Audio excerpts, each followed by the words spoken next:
untuk modul 3 ini kita udah mulai dekat ya. Makasih Sin. Modul 3 ini kita akan membahas tentang siklus persediaan, penggudangan, dan pembayaran utang usaha. Jadi di praktik audit ini ada yang namanya kertas kerja.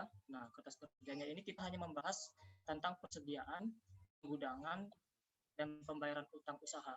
Ya, sebelumnya kalau misalnya aku jelasinnya terlalu cepat, tolong diingetin ya, karena aku jujur aja masih belum ada pengalaman mengajar, jadi ini baru pengalaman pertama, tapi ya diingetin aja kalau misalnya kecepatan atau ada yang kurang jelas.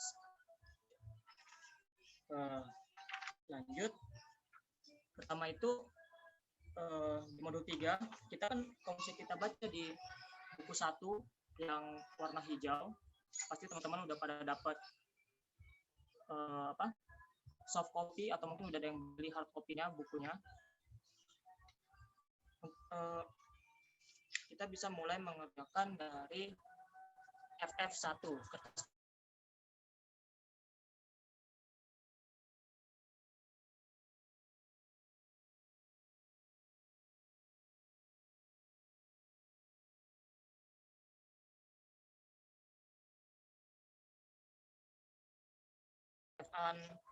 yang kita hitung secara fisik. Suaranya terputus ya? Oke. Iya, suaranya tadi putus. Putusnya sampai yang mana tadi aku jelasin? Mana ya, dari yang awal, nggak awal banget sih. Yang sebelum ini pokoknya, Kak. Oke. Jadi aku ulang lagi ya. Untuk kertas kerja ini, kita mengerjakannya mundur. Dari F1, F4, F3, F2, F1 baru F. Jadi mundur untuk ngerjainnya. Nah, untuk itu kita ngerjain dulu dari FF1. Nah, dari FF1 ini tentang kartu persediaan dan perhitungan fisik. Nah, untuk kertas kerjanya berbentuk seperti ini. Slide-nya share screen-nya kelihatan kan ya? Kertas kerjanya berbentuk seperti ini.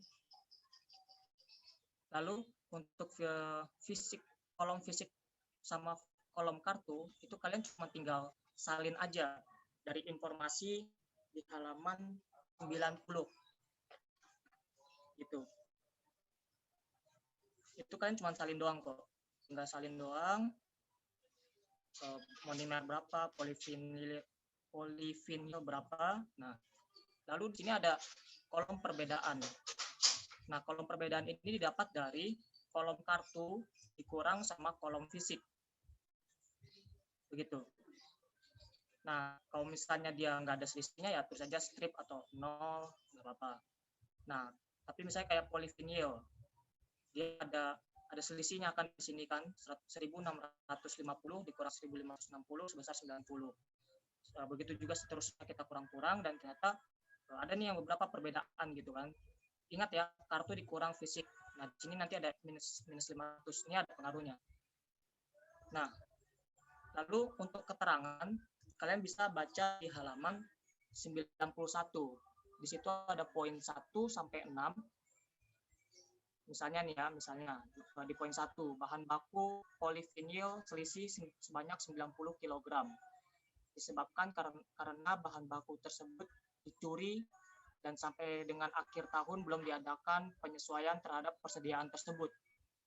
Jadi 90 kg itu kalian tulis aja keterangannya hilang, seperti itu. Terus kalau misalnya yang kedua, itu kan dia tentang pembelian. Nah, kalian tulis aja pembelian tanggal 29 Desember 2018. Begitu juga seterusnya untuk poin 1, 2, 3, 4, 5. Dan jangan lupa ada poin ke-6, yaitu berdasarkan hasil pemeriksaan laporan batch produksi 377 ditemukan kekurangan pembebanan upah buruh pabrik yang belum dibayar sebesar 15 juta. Seperti itu.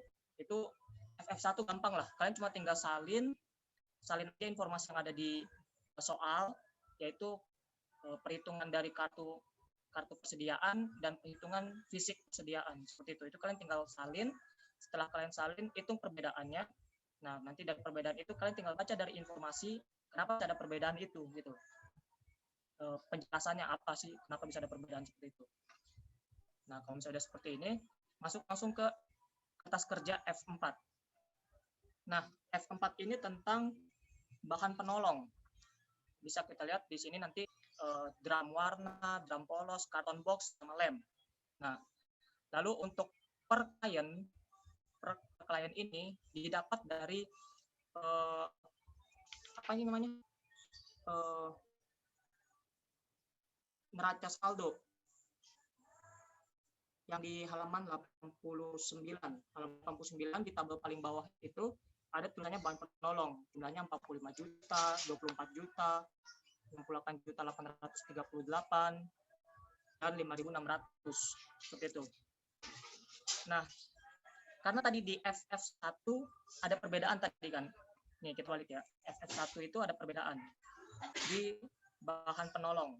Di bahan penolong itu yang ada perbedaan itu hanya karton box. Karton box nih sebesar 10.000. Oke, dia sebesar 10.000. Nah, karena dia ada perbedaan, kita harus bikin jurnal. Gitu. Kan kita kan tugasnya sebagai audit. Nah, kita harus jurnal nih perbedaannya, kenapa bisa ada perbedaan, muncul dari mana itu perbedaan.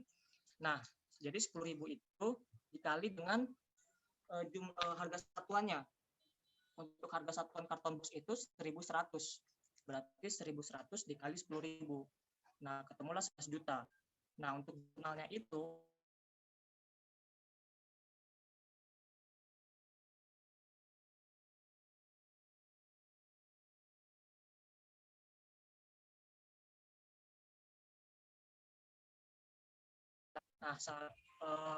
karena ini kertas kerja tentang semoga jelas ya suaraku. Karena ini kertas kerja tentang bahan penolong, jadi yang kita masukkan ke dalam tabel ini hanya yang bahan penolong saja sebesar 11 juta, seperti itu. Di kredit, karena kan dia kan bahan penolongnya di kredit. Jadi perlu di kredit.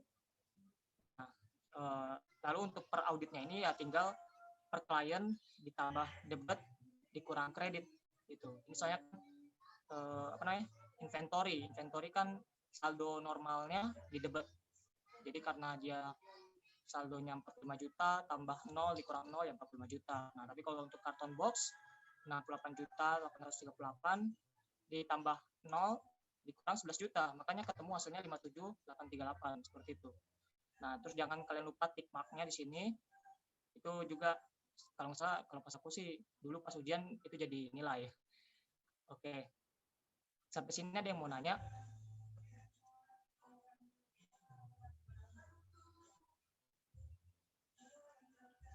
Nggak apa-apa, tanya aja. Atau aku kecepatan ngomongnya atau tadi karena jaringanku nggak jelas, jelek jaringannya jadi nggak jelas itu suaraku.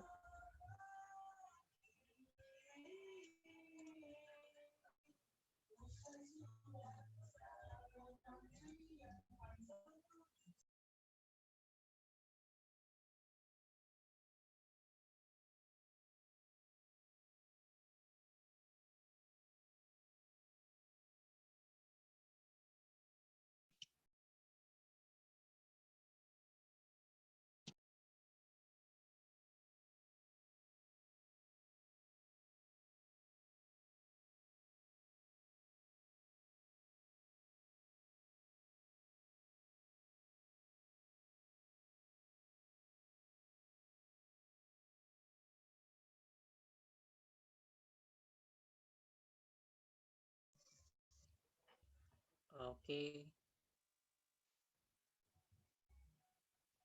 Biar aku gedein ya suaranya ya.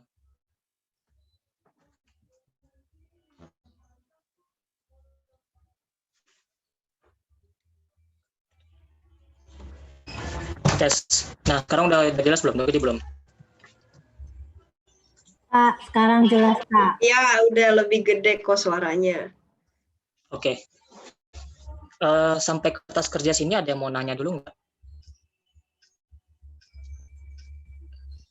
Jadi kalian cuma tinggal lihat tadi FF1 yang mana yang ada perbedaan. Nah, karena ada perbedaan, kalian tinggal jurnal saja. Itu kalian tinggal bikin jurnalnya. Itu seperti ini untuk kasus di kertas kerja F4. Jadi beban produksi tak langsung lain-lain terhadap bahan penolong sebesar 11 juta. 11 juta ini dapat dari 10.000 dikali 1.100 seperti itu. Lalu kita kalau misalnya udah nggak ada di sini lanjut ke F3 karena dia kan udah nggak ada lagi. Apa namanya perbedaan tadi di FF1 untuk bahan penolong cuma di karton box saja, tidak ada lagi yang lain. Nah, jadi kita langsung ke F3. Nah, untuk F3 ini sama juga sistemnya kayak F4. Jadi 1000 kita cek dulu mana yang ada perbedaan. Yang ada perbedaan itu kan tadi ini untuk F3 itu monomer. Monomer itu bahan baku. Nah, di bahan baku ini kita lihat kalau misalnya perbedaannya itu ada di polyvinyl dan di PS yang 190 yang minus 500. Nah, kita fokus ke dua produk itu apa? Dua persediaan itu aja. Karena mereka akan ada jurnal seperti itu. Nah, jurnal pertama untuk polyvinyl. Jadi beban produksi tak langsung lain-lain terhadap persediaan bahan langsung sebesar 1.350.000. Angkanya didapat dari mana? Ini 15.000 kilogram dikali 90 kilogram. Jadi kan tadi kan harga satuannya 15.000. Lalu kan yang apa namanya perbedaannya itu kan di FF1 ada 90 gitu. Jadi kita catat 15.000 dikali 90 1.350 finalnya seperti ini. Karena ini tentang kertas kerja persediaan bahan langsung. Nah, jadi yang kita masukkan ke dalam tabel ini yang debit kredit hanya yang berhubungan dengan persediaan bahan langsung. Begitu. Jadi 1.350.000 yang dikredit yang kita masukkan. Jadi nggak dua-duanya. Nah, lalu lanjut ke nomor 2. Di sini kenapa bisa ada 8 juta di sini? Kita lihat di FF1. FF1 di sini dia ada 500 kan perbedaan, di mana dia keterangan adalah pembelian 29 Desember 2018. Nah, harga satuannya tadi yang PS itu adalah 16.000. 16.000 dikali 500 itu baru 8 juta. Sedangkan pembelian yang dilakukan itu sebesar 8.800.000 termasuk PPN. Nah, PPN itu besar tarifnya adalah 10%. Jadi kalau misalnya mau gampangnya ya tadi kan ketahuan pembeliannya 8 juta. 8 juta didapat dari 500 dikali 16.000 8 juta. Oke. Terus hutang usaha, kenapa bisa muncul hutang usaha di sini? Karena tadi dia kan pembelian gitu. Dia pembelian, yang ini kan pembelian kredit besar 8.800.000. Isinya ya dari PPN gitu, PPN masukan di debit besar 800.000. Jadi kalau misalnya yang lainnya adalah 8.800.000 bisa kita kali dengan 110 kali 100 per 110 gitu. Jadi kita nyari yang 100% dari 110%, kita keluarkan PPN-nya. Itu cara lainnya. Jadi nanti bisa ketemu pembeliannya itu 8 juta, PPN-nya 800.000, terhadap di kredit hutang usaha 8.800.000. Nah, yang dari jurnal ini manakah yang kita catat? Kita masukkan ke dalam sini, tidak ada. Jadi kita harus bikin dulu jurnal apa ya? Jurnal penyesuaian. Gitu. Karena kita sudah melakukan pembelian. Kalau kita lakukan pembelian berarti inventory persediaan masuk dalam gudang kita. Begitu. Kita harus lakukan penyesuaian. Nah, penyesuaiannya itu jurnalnya ini, bahan langsung neraca terhadap bahan langsung kita berugi, gitu. Sebesar 8 juta, sebesar pembeliannya kita 8 juta. Nah, yang dimasukkan itu yang bahan langsung ini, yang 8 juta.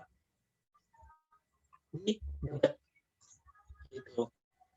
Nah, lalu ya udah sisanya sama aja sih, tinggal tadi yang persediaan ditambah debit, utang kredit, begini hasilnya. Lanjut ke bawah, tinggal kasih tick mark. Terus jurnal bisa kalian bikin sini. Oh ya, jangan lupa isi WPRF ini ya. WPRF ini maksudnya apa sih? Maksudnya informasi itu dari mana? Contohnya polyvinyl, FF1. Hubungannya dengan FF1. Yalah, di FF1 kan kalian di sini ada perbedaan polyvinyl 90. Nah, kalian tulislah FF1, 1. kenapa ada koma satu sini, satu ini dari mana, satu ini dari jurnal yang tadi yang kalian buat, gitu. Dari sini nih yang kalian buat ini, seperti itu. Sampai sini apakah ada pertanyaan?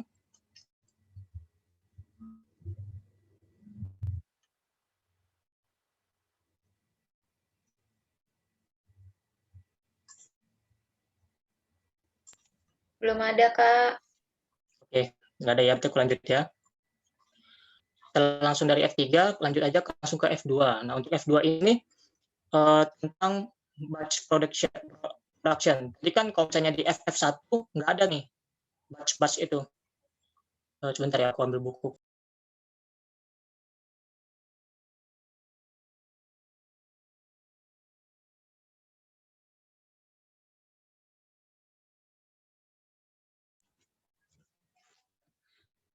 Jadi yang batch production itu kan dia barang dalam proses. Barang dalam proses itu WIP, working in process. Nah, jadi dia nggak ada di FF1 nggak ada. Jadi kalau misalnya kalian cari juga ada di sini.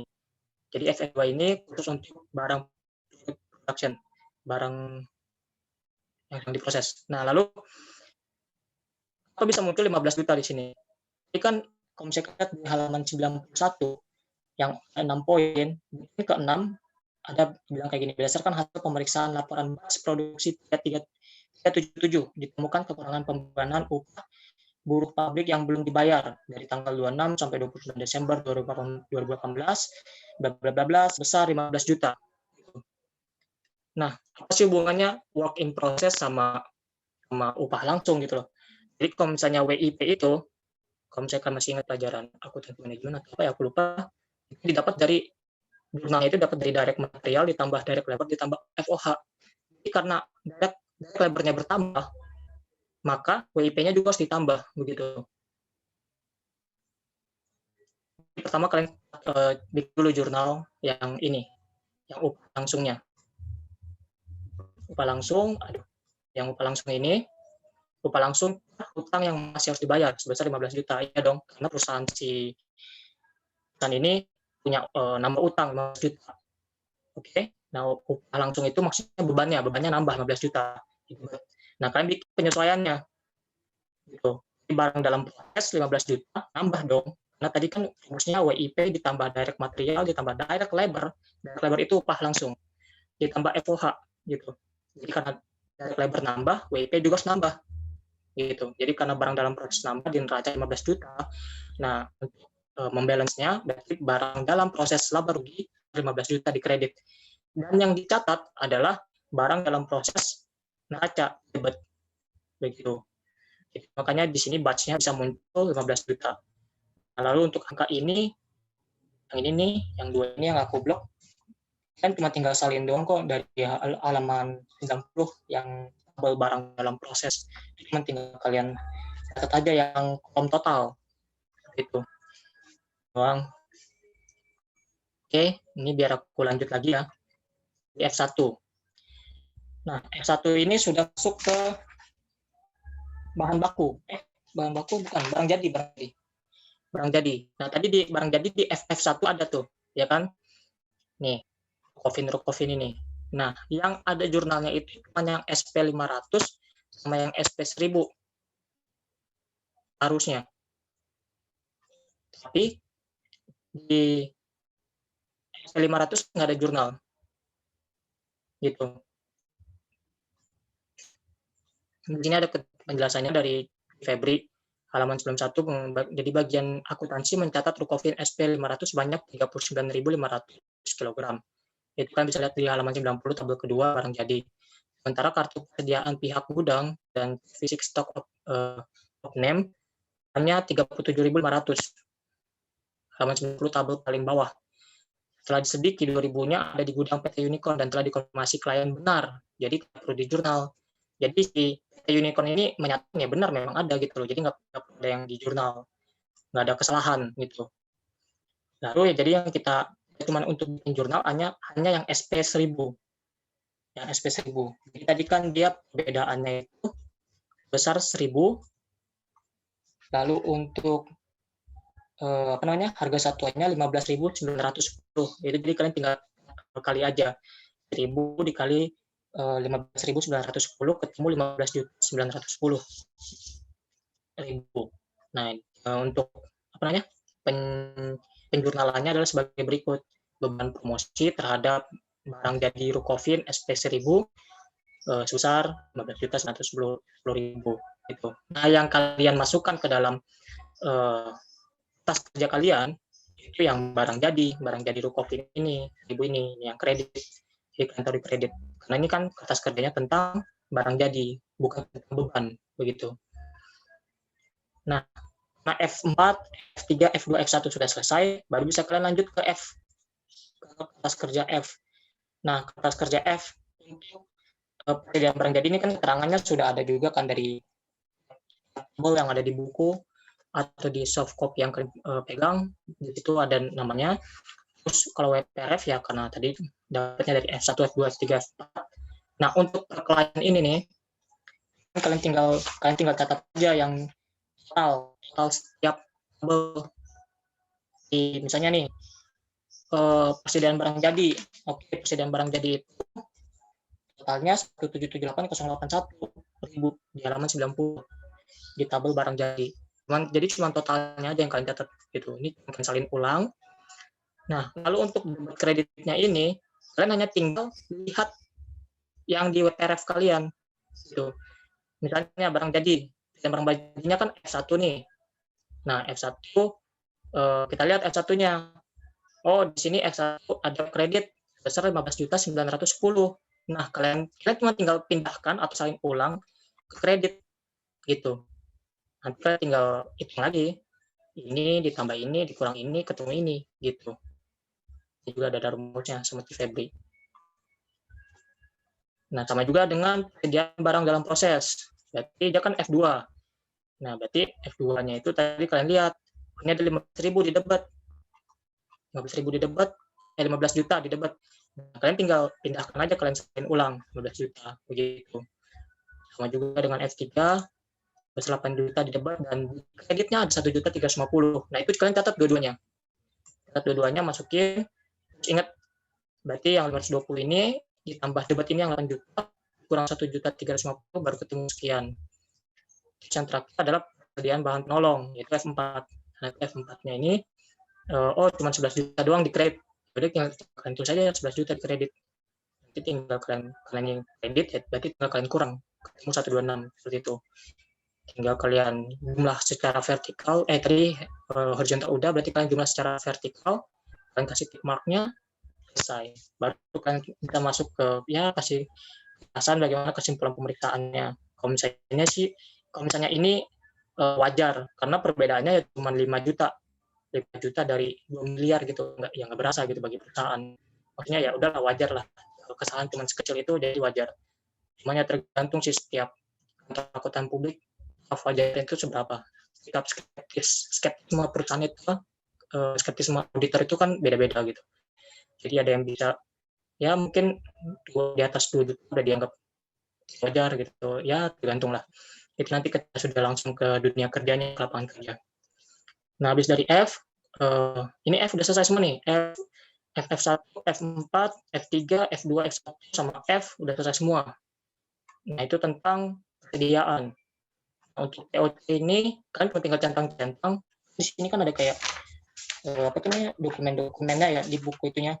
Nah, itu kalian tinggal cek aja, oh ada nggak sih yang ini, ada nggak sih yang ini, oh ada, udah.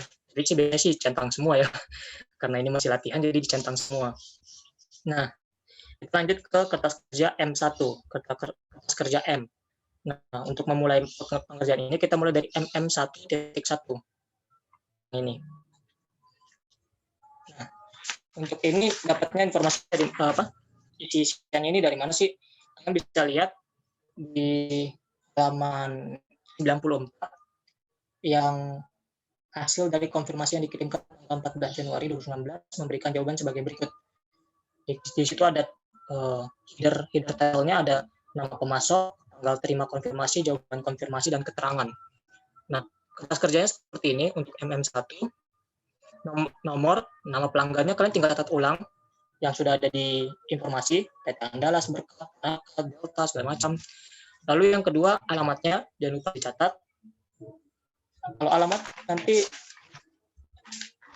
ada di informasi sebelumnya kalau nggak salah.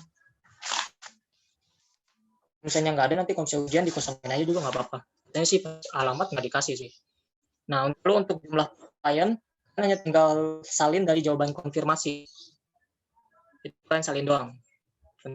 Salin. Nah, lalu untuk hasil konfirmasi ini kan ada CBRD, CBRD. Nah, kalau misalnya yang jawabannya setuju dari hasil keterangan, kalian tulis CB. Nah, perbedaannya 0. Tapi kalau misalnya dia tidak setuju, kalian tulis RD. Nah, perbedaannya itu sesuai dengan keterangan yang tertulis. Misalnya penerimaan piutang sebesar 990.000, berarti kalian tulis 990.000 gitu perbedaannya. Sama juga kan kalau misalnya nomor 3 ini berarti dia setuju ya. Oh ya, jawabannya setuju.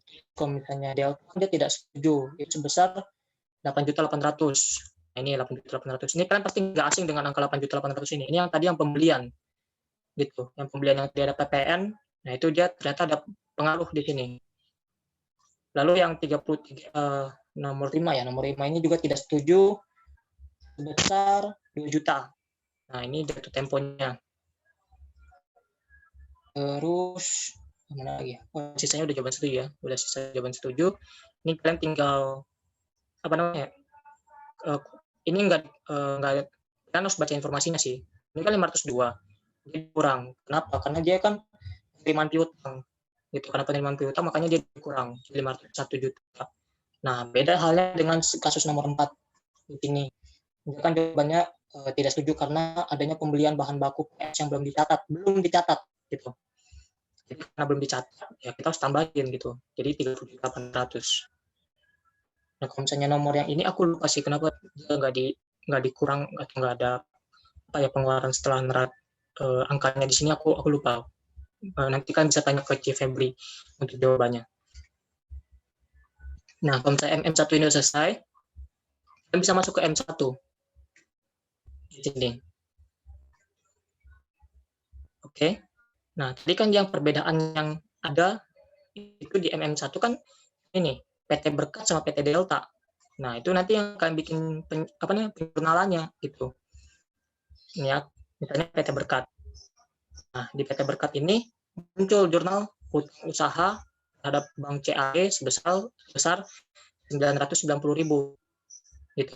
Nah, di sini ada keterangannya di halaman 94 buku 1 tabel hasil konfirmasi menunjukkan bahwa klien kita belum mencatat pembayaran 990.000 harga padahal pembayaran tersebut tanggal 3 Desember 2020. Oleh karenanya kita harus jurnal pembayaran utangnya gitu. Jadi yang tadinya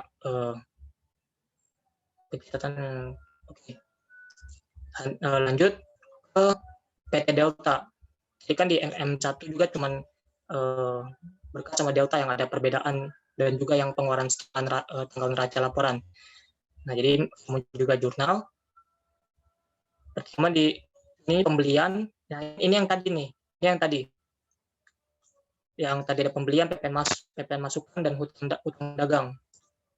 Besar 8 juta dan 800 pembeliannya 8 juta, PPN masukannya 800.000, hutang dagangnya 8.800.000. Jangan lupa PPN-nya gitu. Nah, ini juga ada dijelasin nih. Halaman 94 buku 1 tabel hasil konfirmasi menunjukkan adanya pembelian 31 Desember 2018 yang belum tercatat. Pembelian ini juga mengacu pada kertas kerja F3 gitu. Untuk ini dia kertas kerjanya mencatat hutang gitu. Ini yang untuk mencatat hutang. Jadi yang kalian catat itu hanya hutang hutang dagang. Yang hutang dagang. Karena ini hutang dagangnya ada di kredit 8.800.000, ya udah kalian tinggal masukkan di kertas kerja di PT Delta. Ini ada kredit 8.800.000. Lalu kalau misalnya hutang usaha jadi debat kan berarti kalian masukkan aja debat di 990.000 seperti itu. Nah, lalu cara untuk perhitungannya, karena ini hutang kebalik hitungannya. Jadi yang klien ini dikurang debat karena saldo kredit umumnya di kredit saldo utang umumnya di kredit. Jadi karena debat kurang terus ditambah sama kredit begitu. Jadi ini 502.557.000 dikurang 990.000 ketemu di sini. terus 22 juta ditambah dikurang 0 ditambah 8.800.000, makanya ketemu 30.800.000 seperti itu. Ini nanti kalian tinggal jumlahkan lagi secara vertikal, jangan lupa tick marknya seperti itu. Sampai sini ada yang mau ditanyakan? Kecepatan aku jelasinnya.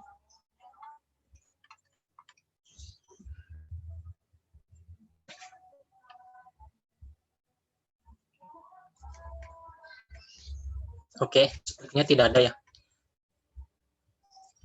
Nah, lanjut kita ke kertas kerja PL. Nah, untuk PL ini kita mulai dari PL 2.1 dulu. Nah, untuk informasinya bisa kalian dapat di halaman 94, paling bawah. Oke. Nah, di tabel paling bawah itu ada header tabelnya itu ada nomor OP, tanggal OP, keterangan, jumlah. Nah, itu kalian tinggal salin ulang. Gitu, kalian tinggal salin ulang. Tapi lihat, di bagian atasnya itu ada kalimat seperti ini. Untuk keperluan uji batas dari transaksi pembelian, pilih 5 transaksi sebelum dan setelah tanggal 31 Desember 2018. Jadi kalian pilih 5 sebelum 31 Desember 2018. Kalau misalnya kalian pilih 5, berarti PT Indah, PT Hero, PT Gaya, PT Fitra, PT Elang gitu. Jadi yang kalian masukin ke dalam kerja kalian cuma dari PT Elang sampai PT Indah gitu. Yang PT Deltanya nggak ikut karena di keterangannya dipilih 5 transaksi. Nah, kalau misalnya yang bawahnya ya 5 transaksi setelah 31 Desember 2018, yaitu berarti ada PT Berkat, PT Indah, PT Hero, PT Andalas, PT Elang gitu. Itulah kenapa jadi ada bagi 5 begini, Febri sengaja pecah gitu. Nah, lalu untuk jumlahnya ini kan cuma tinggal salin doang kok, 30 juta, 40 juta, segala macam begitu. Lalu kalian tinggal kasih kesimpulan setelah memeriksa transaksi pembelian sebelum dan sesudah tanggal neraca. Kami tidak menemukan ada pergeseran pencatatan pembelian. Karena itu kami menyimpulkan bahwa pembelian sudah dicatat dalam periode yang benar. Gitu. Kalau ini mah ya boleh ngikutin persis kayak gini, tapi nanti kamu sudah kerja ya beda sih setiap kesimpulannya sih. Gitu. Lalu untuk PL 2.1 kan udah, langsung ke PL 2. Nah, PL 2 ini kan apa namanya ya? Laporan rugi. Formatnya, persediaan bahan baku awal, pembelian, retur, terus persediaan bahan baku akhir, nanti ketemu guys, tenaga kerja langsung. Nah, ini kalian cuma tinggal salin aja sih, 338, 871, 495, cuma tinggal kalian salin aja dari dari bukunya. Itu ada di halaman setelah dokumen-dokumen. Ada ya? 338.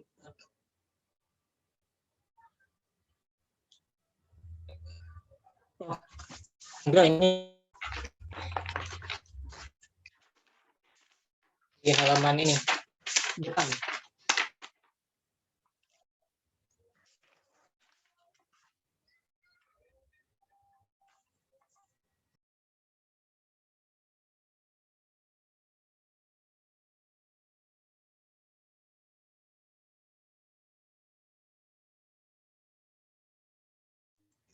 Bentar ya, aku cerita dulu.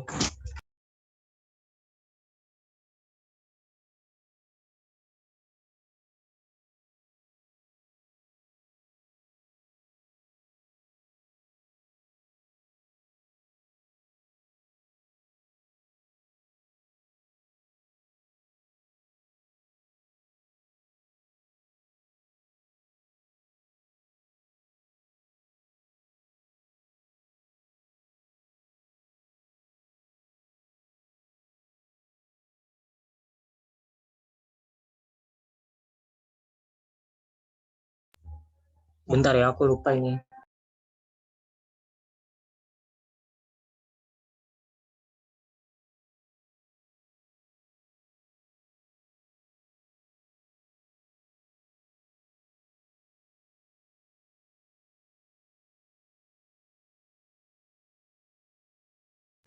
Untuk yang format ini kalian bisa lihat di buku 2 ya, buku 2 yang covernya warna orange. Nah, situ nanti formatnya yang ini nih, kalian tinggal salin aja gitu. Yang ini itu ada di buku 2, kalian tinggal salin. Lalu untuk yang ini kan ada jurnal pembelian. Nah, kalian lihat ini F3. Tadi kan ada jurnal pembeliannya tuh di F3. Di sini nih. Pembelian dan PPN masukkan di debat terhadap hutang usaha. Nah, pembeliannya ini kita masukkan ke pencatatan ke kertas kerjanya gitu. Pembelian di debat 8 juta. Begitu juga dengan persediaan bahan baku akhir 8 juta itu dari F3. Jadi kan F3 soalnya ada jurnal penyesuaian kan, bahan baku bahan langsung neraca dan bahan langsung laba rugi. Nah, PL2 ini kan tadi kan tentang tentang laba rugi.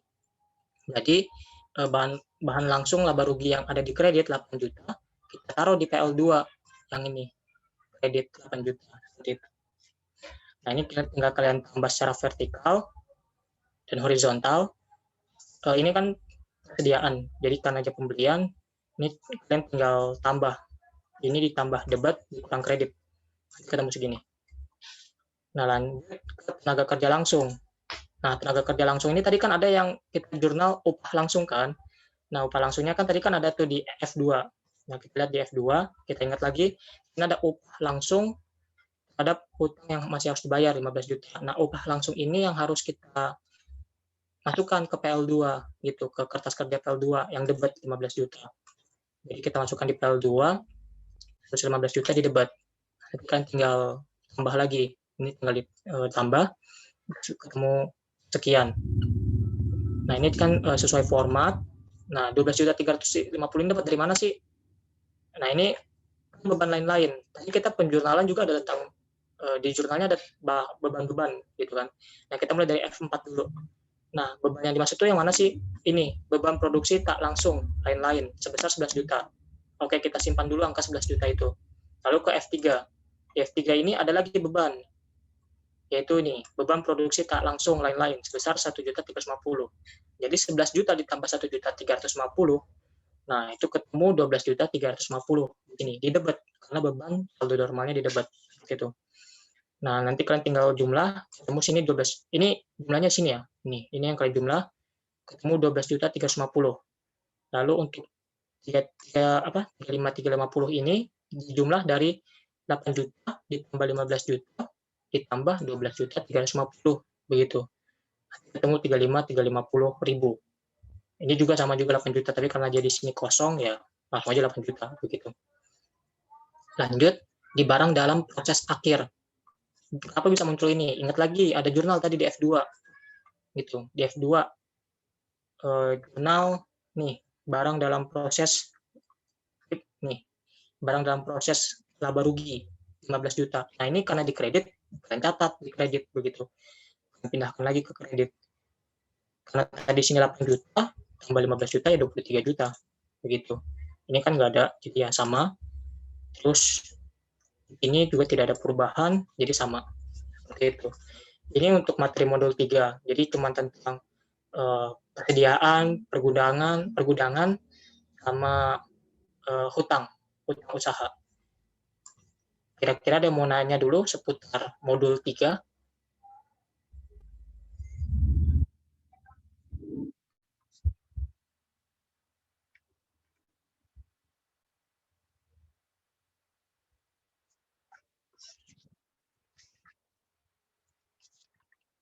Tidak ada kah?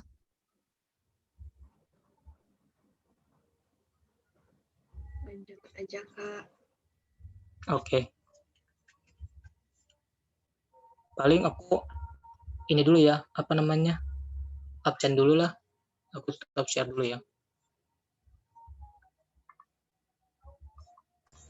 Biasanya kalau misalnya setara kas.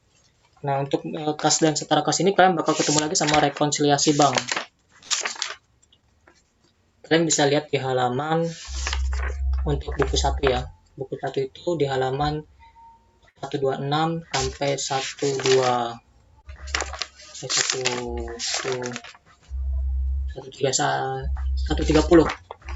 Ini ada kayak banyak informasi, debit kreditnya, saldonya jadi berapa, mutasi-mutasinya. Nah, cara mudahnya itu adalah kalian lihat. Kan di sini ada buku bank Lopo, buku bank TAB, terus di sini ada rekening koran bank TAB, terus rekening koran bank Lopo. Nah, untuk pengerjaan C4.1, jadi kita mulai dari kertas kerja C4.1 dulu. Nah, itu dimulai dari kita bandingkan saja buku bank Lopo dengan rekening koran bank Lopo, begitu. Jadi kalau misalnya ada angka yang nggak sesuai atau di rekening koran muncul, tapi kok di buku bank nggak muncul gitu. Nah, itu berarti ada kemungkinan masuk ke rekening ke rekonsiliasi bank, seperti itu. Contohnya, kita mulai dari saldo menurut pembukuan ya. Saldo menurut pembukuan berarti yang sebelah kanan. Saldo menurut pembukuan sebesar 36.640.414. Itu didapat dari mana? Didapat dari buku bank Lopo di kolom saldo di halaman 127. Paling bawah halaman di tanggal 28. Di situ nanti ada saldo menurut pembukuan. Itu kan tinggal salin ulang. Lalu pendapatan bunga. Kenapa pendapatan bunga bisa muncul di situ? Simpelnya gini, di rekening koran ada muncul jasa giro di tanggal 27 Desember sebesar 75.226. Tapi kalau misalnya kalian cek di buku bank, nggak muncul gitu. 75.226 itu juga nggak ada di buku bank Lopo. Nah, itu kalian tinggal masukkan karena dia jasa giro. Nah, kalian ada jurnalnya.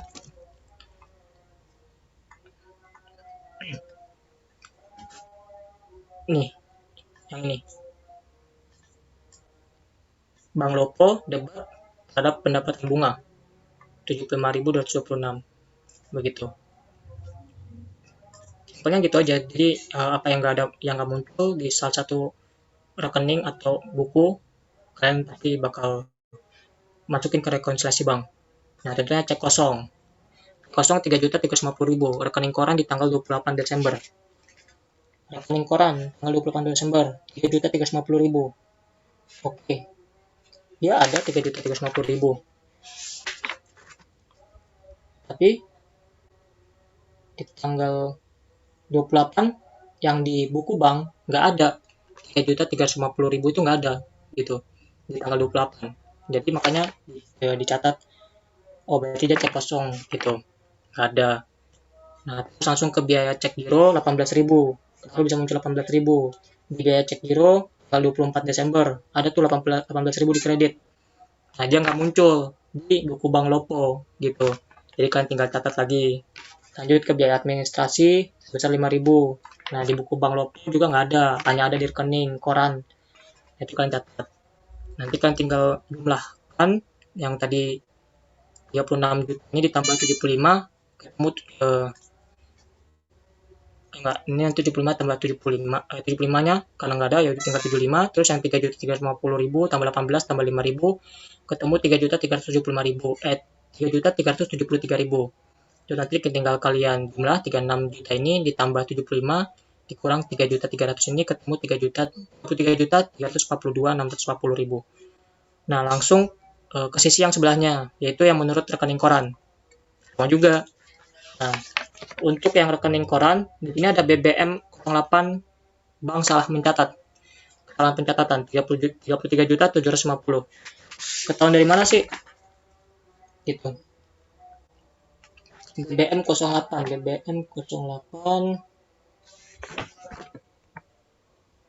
Nah, ini. Di tanggal 26 Desember. Di tanggal 26 Desember itu dicatatnya di buku bank itu 37.500. Sedangkan yang di 26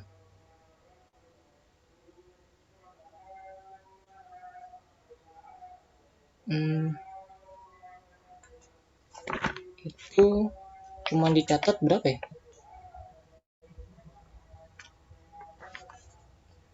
3.750.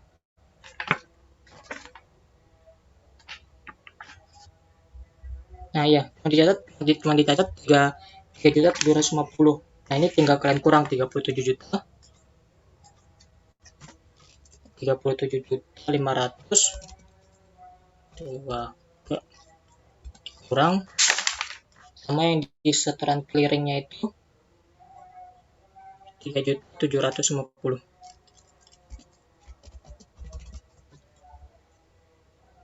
Nah, ini ketemu angkanya 33.750. Nah, jadi dia ada perbedaan pencatatan di antara rekening koran dengan buku bank Lopo. Lalu yang keduanya itu setoran dalam perjalanan kan 2 juta. Itu BBM 11. Nah, BBM 11 di buku bank Lopo ada 2 juta. Tapi di rekening koran nggak ada tuh 2 juta tuh di tanggal 28. Makanya dicatat juga begitu. Nah, lalu untuk yang BBK 05 juga seperti itu. Kan dia 5.500.000. Nah, di apa namanya? Di rekening koran nggak ada tuh 5.500.000 di tanggal 21 Desember. Nggak ada kan? Nah, jadi makanya catat dalam peredaran 5.500.000. Lalu ke BBK 04 itu juga cek dalam peredaran BBK 04 juta. Nah, ini tanggal 17 Desember.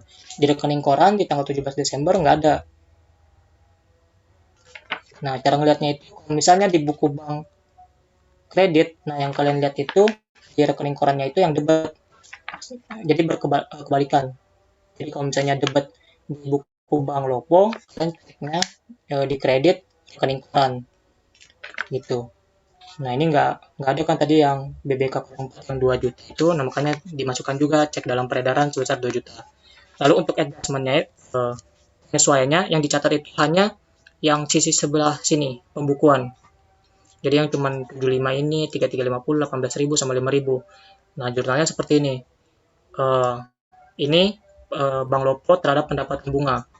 Karena kita lakukan jasa giro, kita dapat pendapatan bunga di kredit pendapatan. Nah, jadi nambah di Bank Lopo sebesar 75.226. Lalu untuk kosong piutang lain-lain. Tadinya kan kita udah bayar piutang, ternyata ceknya kosong. Jadi piutangnya harus kita tambah lagi, kita munculin. Piutangnya sebesar 3.350.000. Lalu banknya tadi yang kita kira udah masuk, ya kita kurangin gitu. Bank Loponya kita kurangin 3.350. Termasuk juga dengan beban administrasi bank sebesar 18.000. Beban ya di debit, terus kas kita yang di bank berkurang 18.000. Seperti itu. Lalu beban administrasi bank 5.000, ini biaya administrasi ya. Berarti bebannya tadi di debit, terus kas kita yang di bank berkurang sebesar 5.000. Gitu. Mencatat yang di bagian menurut pembukuannya saja. Kalau udah ke sini kita ke C4. Nah, C4 ini hanya mencatat yang saldo menurut pembukuannya saja. Seperti itu. Jadi hanya pembukuan yang kita bikin di C4. Tinggal salin ulang kok gitu. Nah, untuk C3.1 sama prinsipnya, konsepnya sama. Yang C4 tadi kan tentang Bank Lopo. Nah, kalau misalnya C3 ini tentang Bank AB. Nah, itu informasinya bisa kita baca di halaman 128 sampai 129. Nah,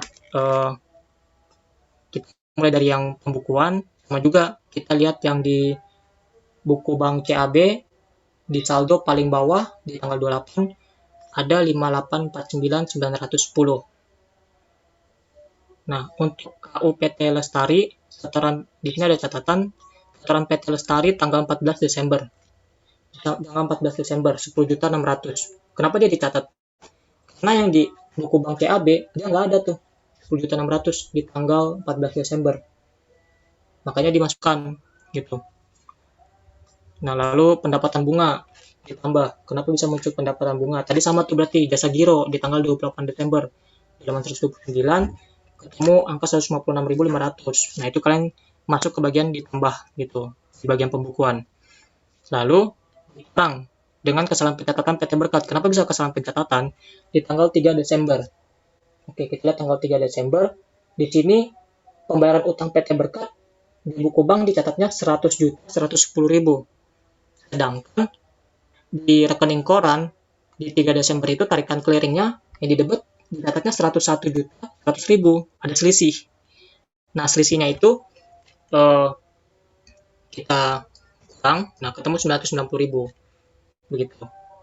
Lalu untuk cek kosong 2.200.000 itu kan tolakan clearing. Nah ini ada nih di rekening koran 28 Desember tolakan clearing 2.200.000 itu kan masukkan di bagian dikurangi. Terus biaya administrasi kan ada di 28 Desember juga biaya administrasi 25.000. Kalian catat. Ya udah nanti kan tinggal jumlahkan yang ditambah ini berapa ketemu 10 juta segini.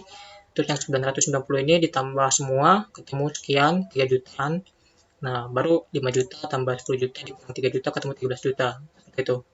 Lalu kalau misalnya untuk saldo menurut rekening koran sama juga di kolom saldo yang rekening koran ada 4391410. Lalu setoran dalam perjalanan 20 juta.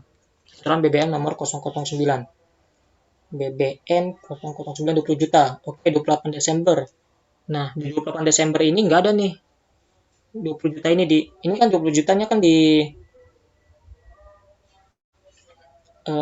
debat kan cek yang di rekening korannya itu yang kredit. Nah, 20 juta di rekening kredit nggak ada nih. Nah, berarti kan tinggal masukkan ditambah setoran dalam perjalanan begitu. Nah, lalu dikurangi dengan cek dalam peredaran 11 juta. Nah, di sini ada catatan, klien sudah bayar tetapi PT Caraka belum mencairkan ceknya. Jadi itu disebut outstanding 11 juta.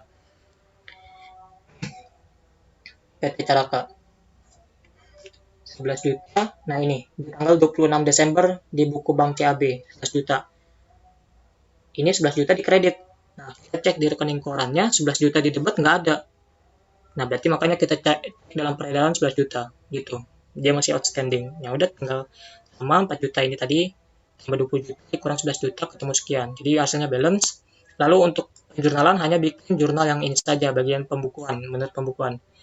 Jadi yang tadi yang Bank CAB 10.600.000 itu karena dari setoran PT Lestari.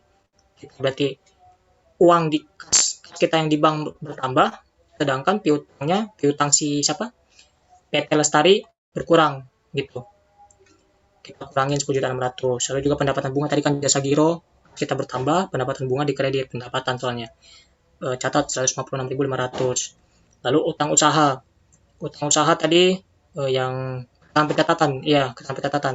Keterangan pencatatannya kan tadi kan yang dicatat 100 juta 110.000. Sedangkan yang di rekening koran 101 juta 100.000. Nah, kalian utangnya itu kurangin gitu. Tadi kan soalnya kan kita anggapannya itu buku bank selalu benar.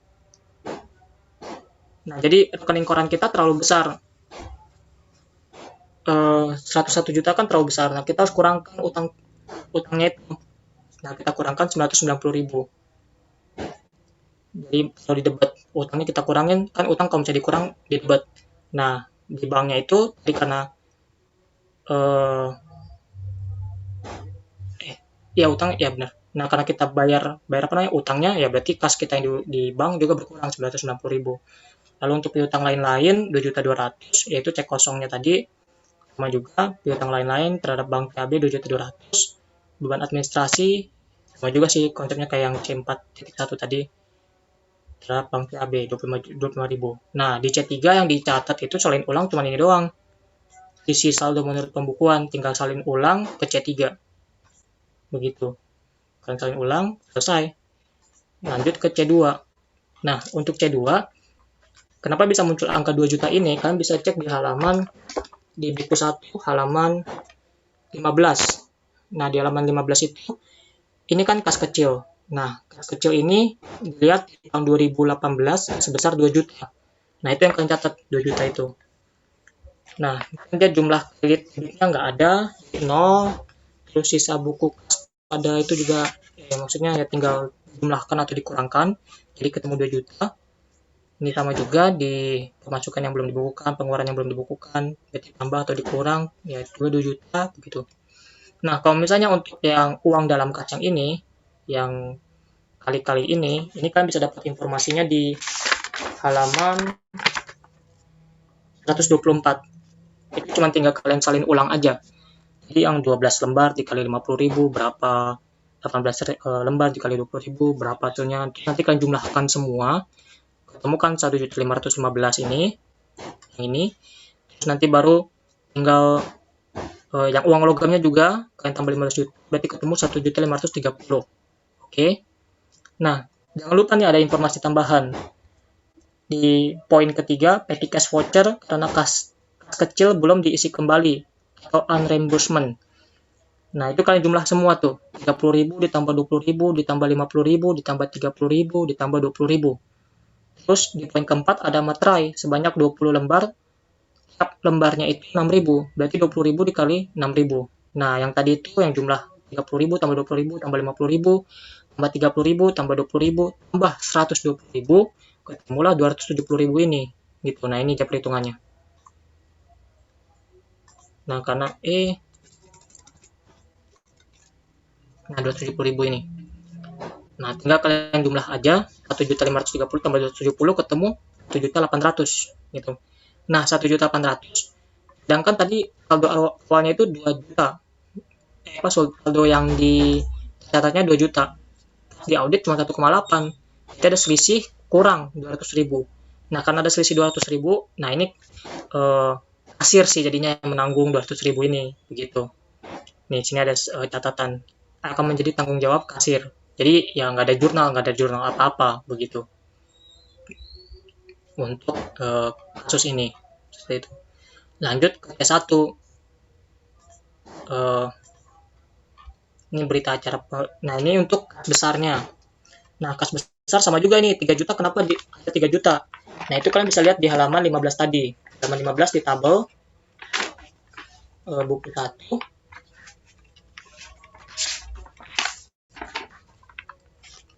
Kalian bisa lihat di paling atas itu ada kas besar sebesar 3 juta di tahun 2018. Oke. Nah, lalu kita balik lagi ke halaman 124. Kenapa bisa muncul ini jumlah debit dan jumlah kredit? Bisa kalian lihat di halaman 124 tabel yang headernya ada tanggal, keterangan, debit, kredit, saldo. Nah, untuk yang 24 juta ini didapat dari 10 juta ditambah 7.500.000 ditambah 6.500.000. Ketemu 24 juta. Lalu untuk kredit didapat dari 3 juta ditambah 10 juta ditambah 11 juta, ya 24 juta gitu. Karena ini debat kredit, ya jadi nggak ada selisih, 0. Jadi 3 juta tambah 0 ya 3 juta. Terus juga di sini nggak ada perbedaan, jadi ya 3 juta juga. Nah, ini sama juga. Kalian cuma tinggal salin ulang aja informasi yang kalian dapat di buku soal. Untuk kasus kas besar 50.000 kali 125 lembar dan seterusnya. Nanti kalian tinggal jumlahkan, ketemulah 11 juta. Nah, 11 juta masih belum selesai. Di sini masih ada surat-surat berharga. Nah, surat-surat berharga ini dapat dari mana? Lihat di kas besar di halaman 123 baris paling bawah. Biro dari langganan yang sudah diterima oleh saudari Patricia tetapi belum disetor ke bank. Nah, ini 10 juta ditambah 1.500.000 ditambah 400.000, totalnya 11.900.000. Nah, kalau misalnya udah ditotalin, ya kalian totalin lagi semua kan tadi 11 juta ditambah 11.900.000, ketemu 22.900.000. Sedangkan yang catat di neraca 3 juta. Gitu. Jadi ya ada selisih sebesar 19.900.000. Nah, untuk penjelasannya itu ada di halaman 124. Ini 6 juta dari mana? Selisih 6 juta di poin 1, halaman 124. Persis di bawah tabel, selisih 6 juta merupakan milik PT Pelita di mana uang tersebut digabung oleh kasir. Lalu, yang poin kedua, selisih 2 juta merupakan uang tagihan dari PT Merdeka pada tanggal 7 Januari 2019 yang belum dicatat oleh kasir. Jadi gitu. Jadi sisanya berapa? Ya 11.900.000 gitu. Itu yang belum disetor ke bank. Ini ada catatan. Untuk kas besar tidak perlu dilakukan jurnal. Karena apabila tarik mundur dari mutasi 31 Desember 2018, angkanya tetap juta sama dengan neraca saldo. Lihat di poin 1. Biro yang poin kedua, giro akan pada tanggal 27 dan 28 Desember 2019 adalah transaksi bank, bukan buku besar. Sehingga tidak masuk dalam buku besar gitu. Jadi yang giro-giro tadi yang jasa giro itu loh. Nah, lanjut ke kertas kerja C. Nah, kertas kerja C ini kalian cuma tinggal salin ulang aja yang di kertas kerja ada kas besar, kas kecil, bank CAB, bank Lopo, WPRF-nya pastinya masih kosong. Nah, untuk kliennya sama, kliennya di neraca. Jadi ini ke 3 juta, 2 juta. Terus juga bank CAB sama bank Lopo juga lihatnya di halaman 15 itu yang di tabel awal. Itu ada juga kalau dikasih tahu bank CAB dan bank Lopo-nya di tahun 2018 sebesar berapa. Nanti dikasih tahu 5849.910 dan 36.640.414 gitu. Nanti untuk kas besar dan kas kecil, kas besar tadi nggak ada penjurnalan, note-nya tadi seperti itu catatannya. Lalu untuk kas kecil, sebenarnya kan tadi kan ada selisih 200.000. Nah, tapi karena itu kekurangan, jadi yang nanggung itu adalah si pihak kasir. Jadi nggak ada penjurnalan apa-apa gitu. Jadi tetap aja dianggap ya udahlah di kasir nanti yang tombok gitu 200.000 yang hilang itu. Nah, lalu untuk yang bank CAB ini kita lihat di C3. Nah, dia di debit 10.756.500. Lalu di kreditnya ini 3.215. Nah, itu tinggal kalian salin ulang aja. Salin ulang aja ke kertas kerja yang D. Sama halnya dengan Bank Lopo yang di C4. Yang di debitnya 75.226.000, di kreditnya 3.373.000. Nah, kalian tinggal salin ulang di debit dan kredit. Terus nanti hitung secara horizontal. Ini berarti kliennya tambah debit kurang kredit ketemu 13 juta. Terus kalian jumlah juga secara vertikal, kasih tick marknya, selesai. Seperti itu. Lalu untuk TOC2 dan TOC4 ya kalian tinggal centang-centang aja. Lalu untuk D. Nah, untuk yang D ini tentang investasi. Nah, investasi pada saham di halaman 125. Berdasarkan pengecekan dari bukti saham dan sertifikat deposito yang terdiri dari saham yaitu saham PT Garam yang sebelumnya sebanyak 20.000 lembar menjadi 10.000 lembar dan PT Gudang sebanyak 20.000 lembar. Terus poin kedua, deposito yaitu deposito bank CAB dalam rupiah sebesar 1 miliar dan dalam USD sebesar 30.000 dolar. Deposito dapat diperpanjang secara otomatis atau ARO setiap 6 bulan dengan suku bunga 30% per tahun. Dan 10% per tahun dalam USD serta semua pendapatan bunga atau deposito sudah dibukukan pada tahun berjalan. Berdasarkan penjelasan dari klien bahwa investasi pada saham hanya bersifat sementara, tidak dimasukkan untuk mengendalikan perusahaan tersebut dan akan dijual kembali apabila dibutuhkan dana kas. Sistem penilaian investasi saham dinyatakan dengan nilai wajar saham tersebut. Harga saham pada tanggal 31 Desember 2018 adalah 10.200.000 untuk saham PT Garam dan 8.305.000 untuk saham PT Gudang. Kurs dolar yang ditetapkan oleh Bank Indonesia pada tanggal 31 Desember 2018 adalah 15.000. Nah, untuk deposito berjangka 1.450.000 itu didapat dari halaman 15 di tabel. Itu juga ada tulisan deposito berjangka di kolom tahun 2018-nya. Sama halnya juga dengan investasi pada saham. Kliennya 265 juta. Jadi ini ada di halaman 15. Ini ada di halaman 15. Lalu 10 juta dan 5.500.000 ini dapat dari mana? Ini ada perhitungannya seperti ini. PT Gudang 20 juta lembar. 20.000 lembar dikali 8.500. Nah, 8.500-nya itu didapat dari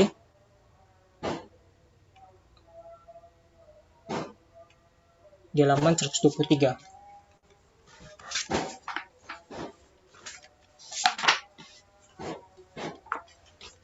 Ya. Nah, ini di halaman 123 ya. 170.000 dibagi 20.000. Itu ketemu 8.500. Nah, lalu kalau misalnya yang PT Garam tadi udah catat di tabel investasi pada saham itu 10.500. Nah, itu kan tinggal kali kan 20.000 dikali 8.500 170.000. 10.000 lembar dikali 10.500 ketemu 105 juta. Terus kalian jumlahkan 275 juta. Sedangkan tadi yang tercatat di perkaliannya itu 265 juta. Nah, berarti 275 dikurang 265 ketemu 10 juta positif. Nah, jadi dia muncul di debat gitu. Selisihnya muncul di debat karena positif. Nah, jadi tinggal 265 ditambah debat dikurang kredit ketemu 275 juta. Lalu untuk 5.500.000-nya ini didapat dari mana? Informasi yang tadi kalian dapat di halaman 125, 10.000 lembar. Nah, ini 10.000 lembar dari mana? Kan dibilang saham yaitu saham PT Garam yang sebelumnya sebanyak 20.000 lembar menjadi 10.000 lembar. Nah, berarti 10.000 lembar itu dikali 10.200. 10.200 itu yang mana? Jadi yang ada di baris paling bawah. Harga saham pada tanggal 31 Desember 2018 adalah 10.200. Tinggal kalian kali aja, nanti ketemu 102 juta. Lalu untuk PT Gudang Garam juga sama, 20.000, karena memang dia punyanya 20.000 lembar, dikali 8.375 rupiah. Jadi ketemulah 167.500. Nah, itu nanti kalian jumlahkan, ketemu 269.500. Nah, 269.500 itu kalian kurang dengan 275.000 juta yang tadi, 275 juta yang tadi kalian dapat hitungan sebelumnya. Nah, di sini hasilnya negatif. Nah, karena hasilnya negatif, kalian tahulah dia di kolom kredit besar 5.500.000. Demikian. Tinggal kalian lakukan perhitungan horizontal dan juga perhitungan vertikal. Kalian kasih tick marknya, jangan lupa. Lalu selesai untuk materi modul 4. Oh ya, aku masih belum kasih kalian materinya ya. Bentar. Sampai sini ada yang mau ditanya dulu?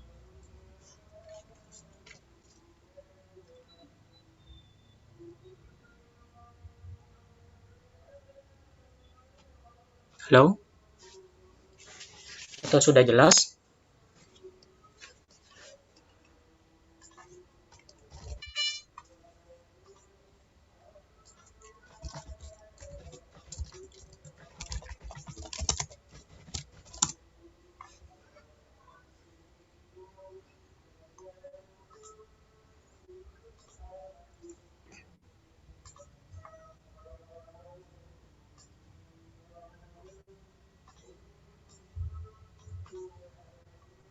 Halo?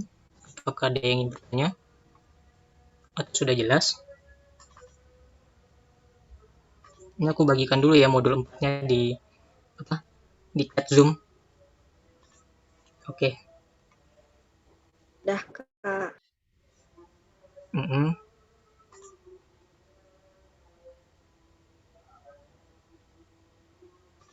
Aduh, jaringanku agak jelek ya. Nanti untuk modul 4 aku kirim ke Sintike aja ya, Sintike.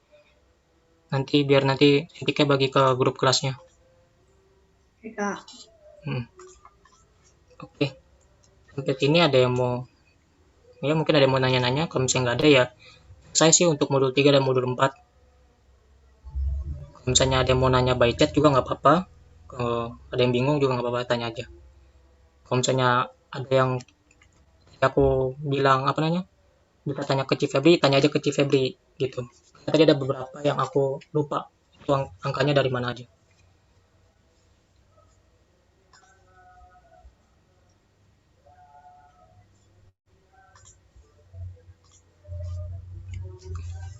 Oke. Kalau misalnya tidak ada pertanyaan, sekarang jam 8, ya agak saya jelasinnya. Dua modul 1 jam lebih. Oke, apalah. Kalau misalnya tidak ada pertanyaan, ya maka kelas hari ini saya selesaikan. Oke, makasih Kak. Oke. Terima kasih ya, Kak. Terima kasih, Kak. Ya, sama-sama. Makasih Terima kasih, Kak. Kak. Kasih. Kak. Ya, Makasih, Kak. yo sama-sama. Berarti udahan ya, Kak? Iya sih, boleh di stop aja recordingnya.